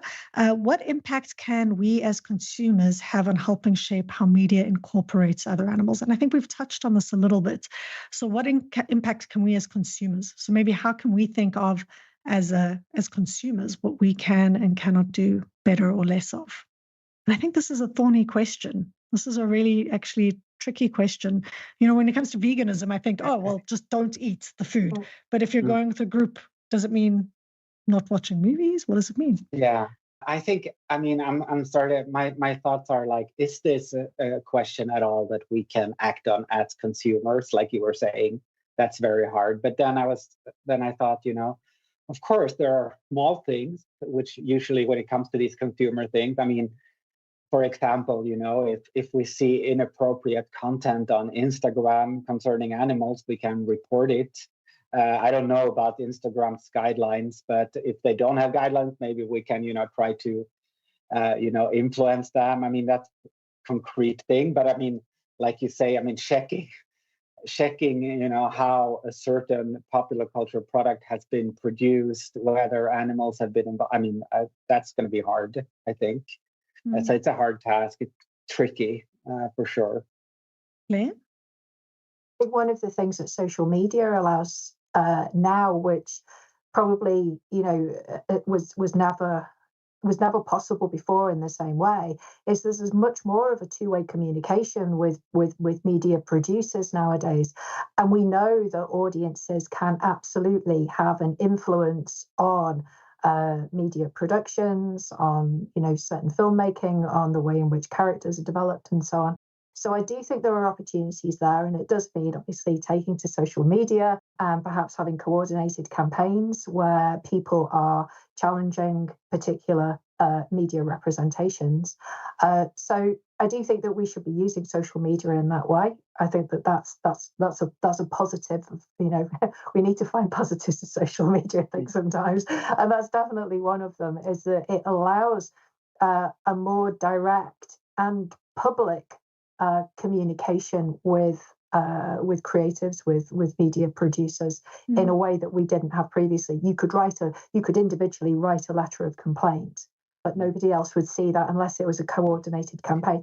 This is much more, it's much more public. There's ways of doing it which can certainly impact. And as I say, we have seen it. We've seen that happen with not necessarily when it's come down to representations of animals, but we've certainly seen it in terms of what people have wanted, what fans have demanded from certain popular series and so on. So there are opportunities there, I think. Yeah, and I would just add like nuance. I think it's really I think easy to get angry online and to just go to town and just say a whole bunch of nasty stuff. And I think anger is well placed when it comes to a lot of this, but I would also just caution that, to be civil, like it's to be angry and civil. Is that possible? I don't know, but I'm often wary of how quickly vilification can happen online without necessarily thinking things through. But maybe I'm being too generous here. I'm not too sure. Susan? I just want to put a plug in again for Jess Hooper's forthcoming film on the civet cat coffee trade, which is also a wonderful model of how asking questions and being critical and talking to people on the ground has led Jess to this wonderful coordinated effort of questioning the tourism industry that's built around it and following, I guess, the Okja model to bring this pressure to bear on large corporations. The role of TripAdvisor in that particular narrative becomes super interesting because, yes, you and I could write our own very angry things as individual reviewers on TripAdvisor, but when you bring a group coordinated effort, the pressure of that on a company that needs to be public-facingly a good citizen, you can start to leverage some real change for the better. Just to clarify, because one of the things that I was saying there is it needs to be about coordinated campaigns. I think that's what we know certainly from the Blackfish example. For that, I think that's another one that we can look at where this is about coordinated campaigns, and often it's emerging from grassroots organisations as well. Those are the organisations, those are the groups who are coordinating the communication. What do you think the significance is of ambassador and ambassador species here? Because I sometimes worry that some animals kind of get lost in narratives or our tendency to focus on specific issues or single issues. Is that a useful? I mean, of course, it's useful, but is it the best strategy? Or do you think, when we think extinction, we think polar bears. Now, polar bears have become the poster child for extinction. I think this has done something to bring the plight to polar bears, but I'm not sure anything's actually being done. I think there's been a kind of essentialization of polar bears, of being just these ultimate victims without any sort of, like you're saying here, coordinated effort. So maybe it needs to be an individual polar bear. Maybe people respond better to specific individuals. It just popped in my head now, but I wanted to know if any of you have thought about ambassador species / ambassador like individuals and their potency in this. I think Greenpeace is a really spectacularly bad example of, or an example of how this can spectacularly go bad, with the case of the harp seal pup becoming the face of the anti-fur campaigns of Greenpeace. And that in the film Angry Inuk is so carefully and surgically dissected as extremely racist and xenophobic ultimately in its effects, that it disproportionately harmed one smallish community, and for the benefit, a questionable benefit really, of putting a dent in a global fur trade that has simply moved and it's not changed in its scale or if anything has grown more intense in its cruelties. That's a situation where I think we can learn a lot about the problem of especially trying to bank on the cute factor, on the big eyes, on the remoteness of the people who are actually affected compared to the target audience of donors to the organization. And the harm is taking decades and may never be undone in that particular situation to Inuit communities. That I think is something that, yes, it's wonderful that Inuit filmmakers are bringing this to our attention now as a problem, but moving forward is going to be a lot more difficult than if that simple strategy had been questioned in the first place. Anyone want to add to this before I go to the next question from the audience? I think that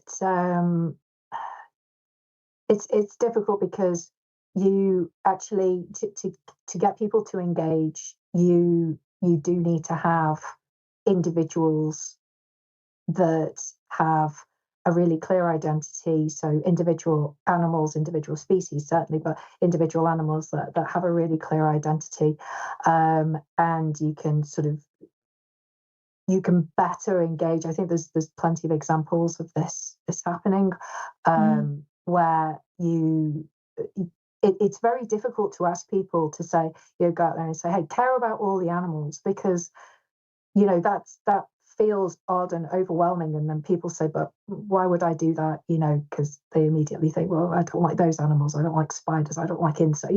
It's very difficult to ask people to care about everything. And so, by targeting, and I'm not saying that in any way this is ideal, because it's certainly not, but by targeting different individual species, you have a better chance, I think, of engaging people. And then if you have an individual that, often if an individual is named as well, that works really, really well in terms of getting people to sympathize or empathize with that particular species situation.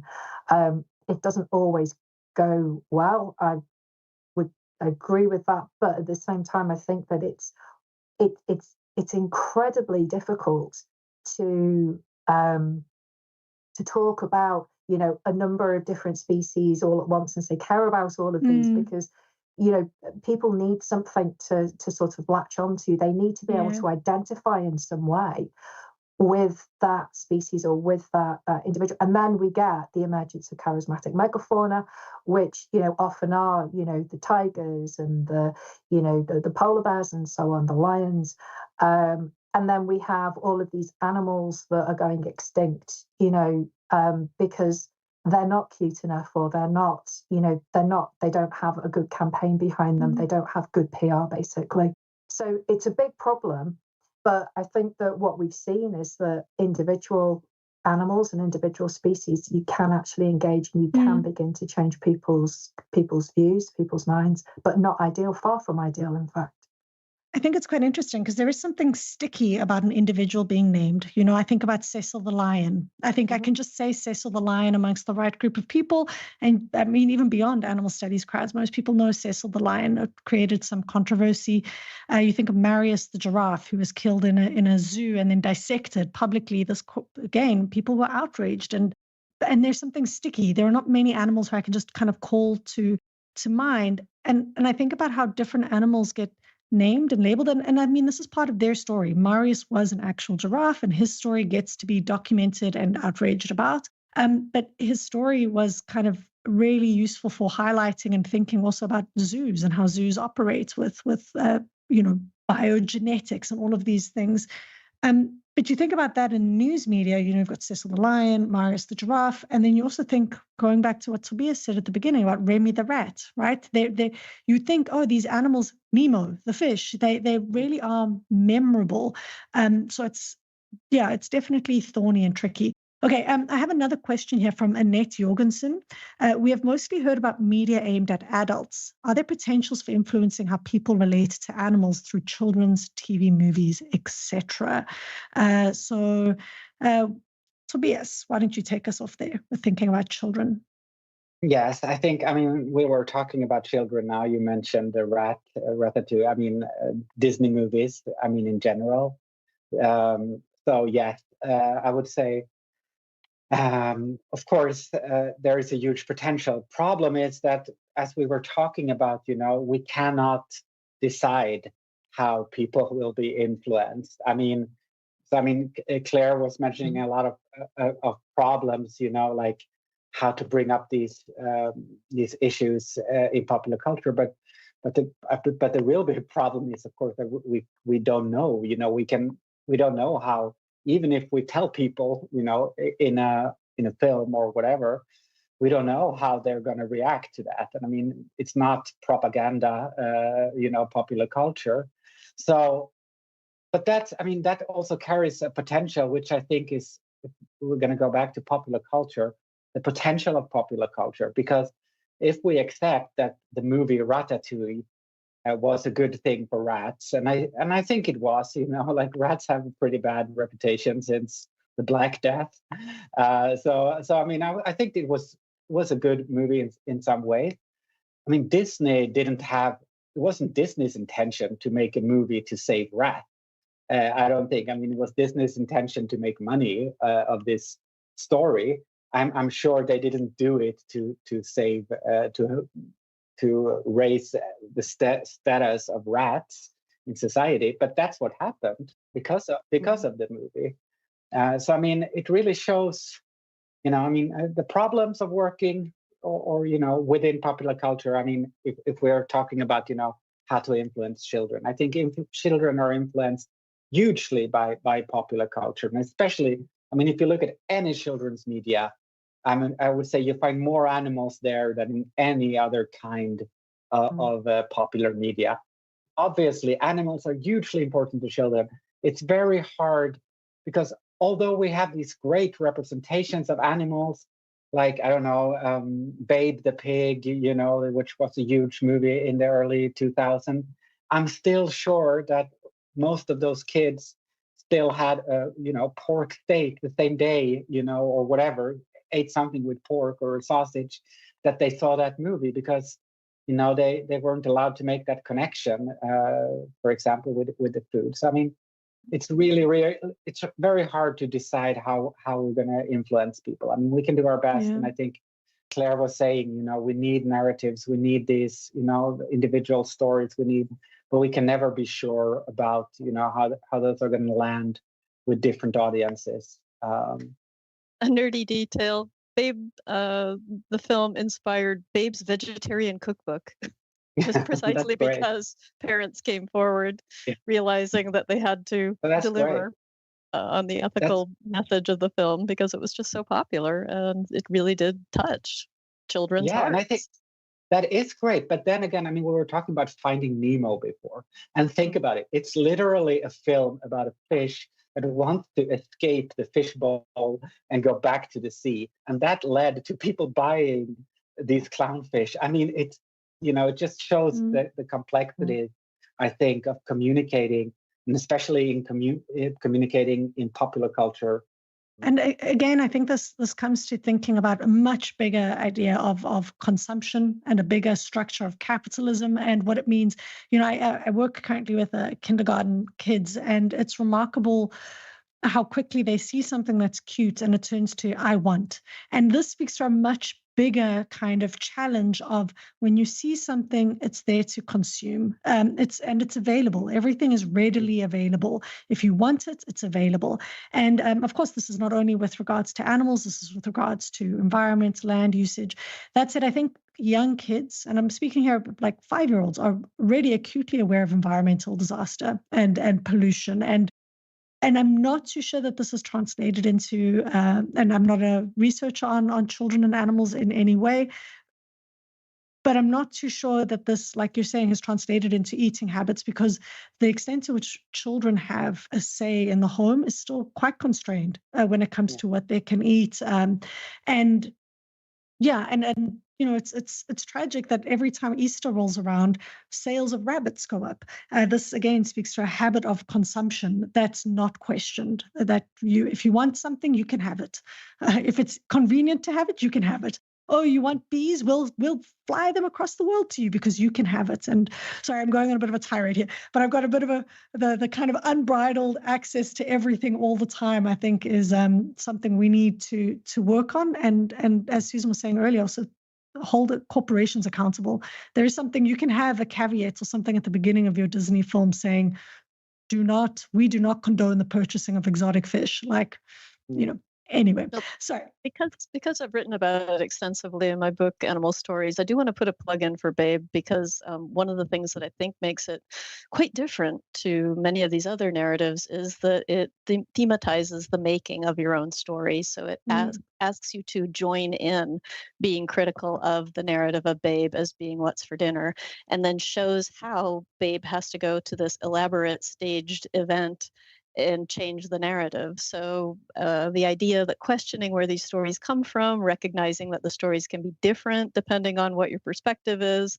This is not often enough maybe in these films, but where they're there, that's where I think they really do have an awful lot of power and really do stand to leverage change. It has to be reinforced, yes. And is it often the case that you see filmmakers taking these kinds of risks in their own narratives? No. But it is curious to me that my students reported this last term, for instance, that their introduction to anthropogenic extinction was through films like Rio and The Lorax. Granted, extinction as a concept, they already knew through dinosaurs, but the idea that human responsibility gets attached to the demise of particular species like I've forgotten what Rio is. A toucan? No. Toucan, yeah. Yes. A parrot? I think a it's blue a toucan. parrot. Can't remember. Can't remember either. That message didn't come across to me that strongly. Sorry. But these other ones are making an impact, and that's good. That is good. We have another question coming in here, and I think this speaks a little bit, Susan, to what you were saying earlier, but also what's been coming up here. If you can expand your thoughts on animals talking in films and what languages you find appropriate for them. And I think this tension between talking and speaking, it also came up in the film at the beginning, how the more animalized something in quotation marks becomes, the less it speaks, which I find quite interesting. So, Susan, why don't you give us your thoughts on that? So the talking animal was something that I moved away from initially in my research, because I was trying to begin with to figure out how it is the animals come to have their own stories. And while I find something like Me Cheetah utterly delightful because it's so, for lack of better terms, woke in its politics, the animal speaking directly was exactly the problem from a literary perspective of trying to get out of thinking about literary animals as humans in animal suits. So it's actually the descriptions and incorporations of characters who don't speak, who initially in animal ethology, the science of studying animals in their own ordinary habitats, those people in the early days looked to literary representations like speaking of problematic texts, Jack London's The Call of the Wild, because there is realistic depictions of human-dog relationships where humans, just by watching how dogs interact with them and interacting with them sympathetically, understand where the dogs are coming from and then can work with the dogs versus beating on them, and other horrific examples in it that show that no, you're not paying attention to a dog is baring its teeth at you, is about to bite you, sort of thing. And I think that there is some potential for that, but it takes a big ask on the part of the filmmakers to either themselves become versed in this attentiveness and attunement to non-human species, which is a lot of time and a lot of commitment, or being empathetically and sympathetically engaged with people who are and following their guidance, which those folks too are coming from places that aren't entirely without their own fraught ethical situations. But yeah, I don't think it's going to be done with a simple no animals were harmed in the making of kind of labeling or packaging. This is going to be something that's an ongoing negotiation if it's done well. Yeah, and I think it's interesting that you brought up literary and film kind of tensions there, because I think, when you have it on film and you're hearing it, some of those tensions that you raised earlier about which accent, who's speaking, like how are they, there's a lot of, again, thinking about those entanglements and hierarchies, like whose voices get represented, which accents sound smart or silly, or what pace is used. And this is a common thing where, I mean, Claire, in the UK, you'll know that specific accents from the UK are used to show someone is posh versus other accents are used to show that they're perhaps from a different class. This kind of use of voice portrays a hierarchy as well. So even when you have animals that are speaking and it's done problematically, sometimes even the very use of the accent and who is speaking and how they're speaking is showing other related hierarchies. This makes me think of the pit bulls again, Claire. Like if you were to make a pit bull speak in a film, I think everyone listening has probably got a voice in their mind, probably because of the stereotypes that we've been fed about pit bulls and their related companions. So it's a really fascinating question for that. But then on the other hand, what you were saying, I think it's so much easier in some ways to write down the speech because you don't have those questions. And maybe you're given a little bit more leeway. But then, yeah, it's so complicated. Oh my goodness, it's so complicated. Anyone want to add to I really find this tension between talking and speaking and whose voices are heard quite interesting. Anyone else given that some thoughts in the media that they've consumed and thought about? No? Tobias, do your rats talk to you? Do they actually talk to you? I know you look after these rats. Do they speak to you? I talk to them, but no, but it's funny. I mean, my daughter and me, I mean, we take care of the rats together. And I think like what I noticed about her is that, I mean, speaking of children and animals, I mean, she speaks to them in a different way than I do. And I think she feels that they speak to her in a different way as well.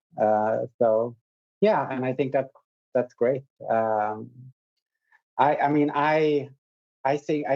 think that we're with all the problems that there is to with anthropomorphizing animals and speaking for animals or whatever. That's really the only way that we can understand them too, right? To imagine them speaking, and then we will have to try to do that as fair as possible from what we know.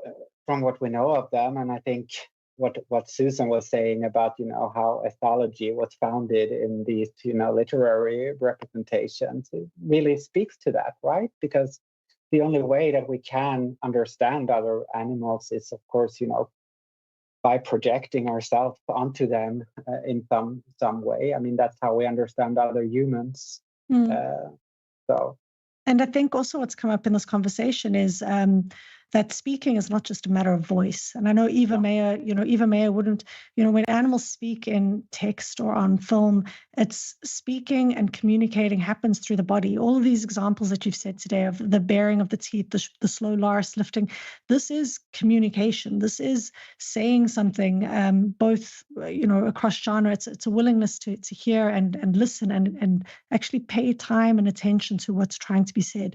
And I think that's part of the problem, is that we hold the human language up as the kind of gold standard. And we're always fascinated with these stories about animals that can communicate with humans, but in very much human terms. So, when we have chimps, for example, who can communicate by using variations of sign language, for example, or dogs. I mean, I'm sure people have seen, or they may have seen recently, there's been a lot of videos of dogs who are using these small buttons that they press.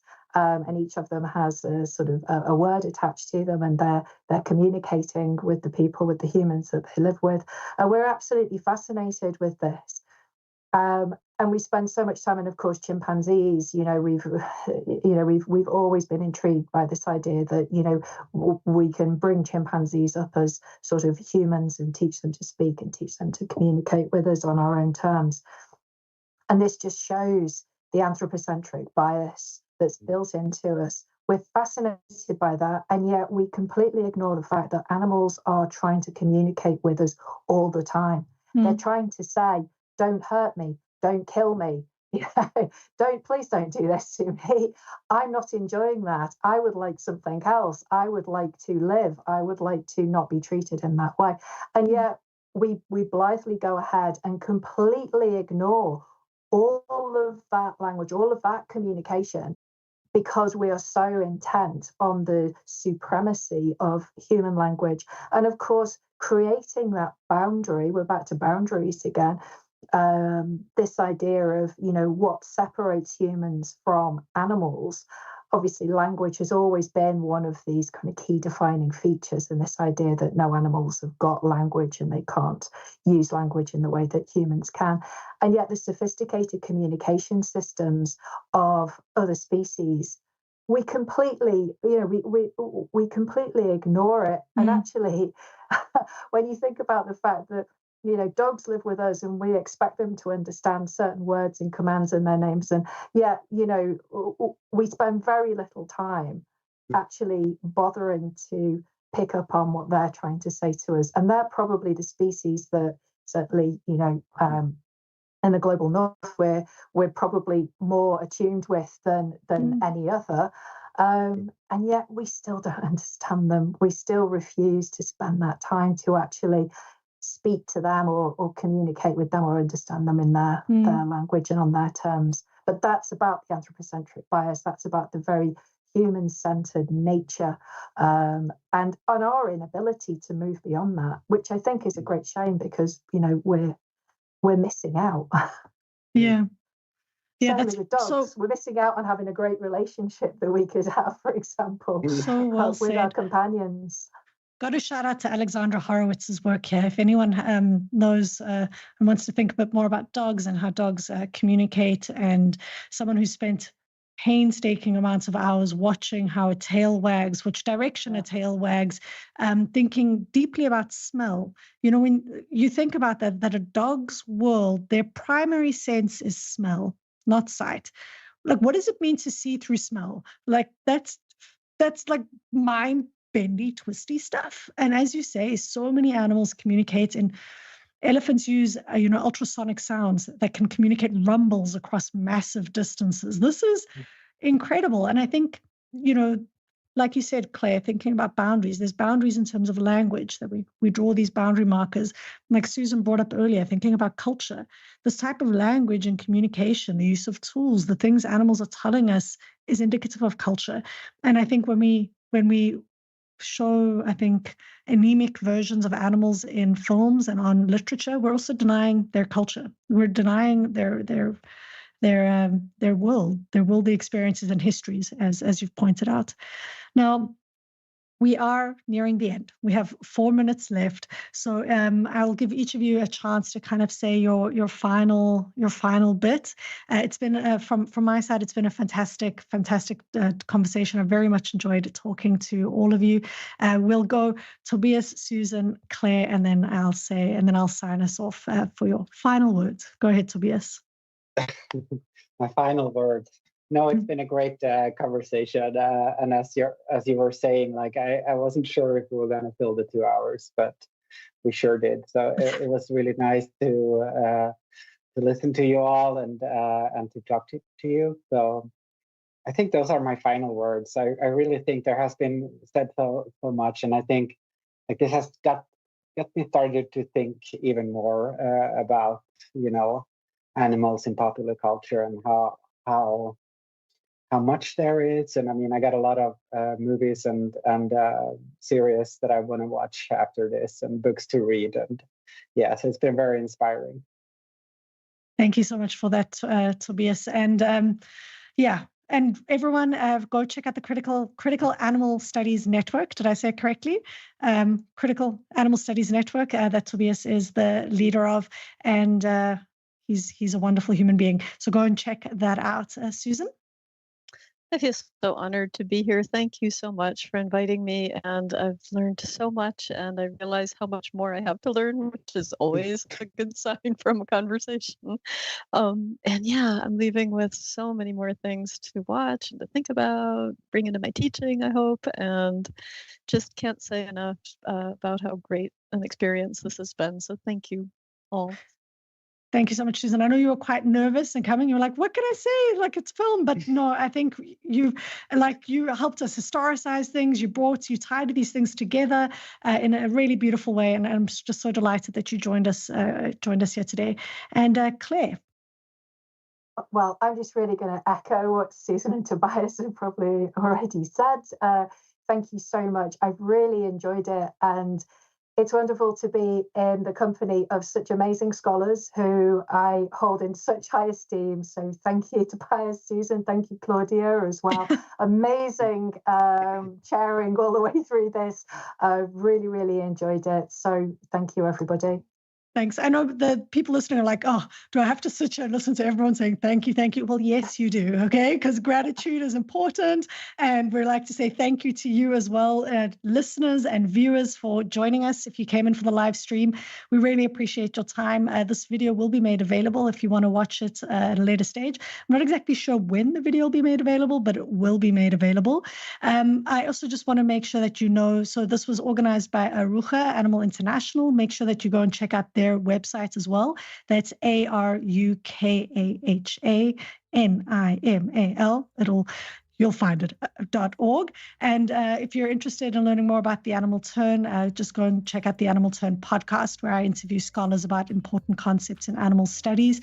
It's been a delight organizing this and talking to you. I've realized I need to do a season on animals and media now, so at least yes. I've got... You do. It's been fantastic, and I hope we do it again soon. All right, everyone, have a lovely, lovely evening.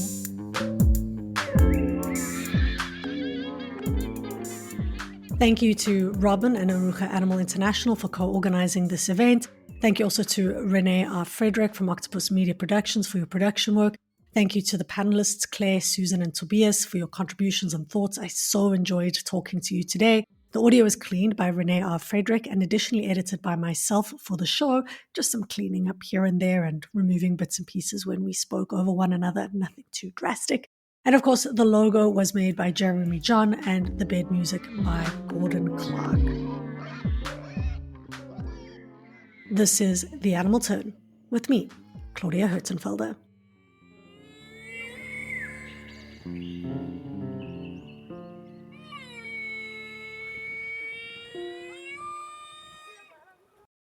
For more great iROAR podcasts, visit iROARpod.com.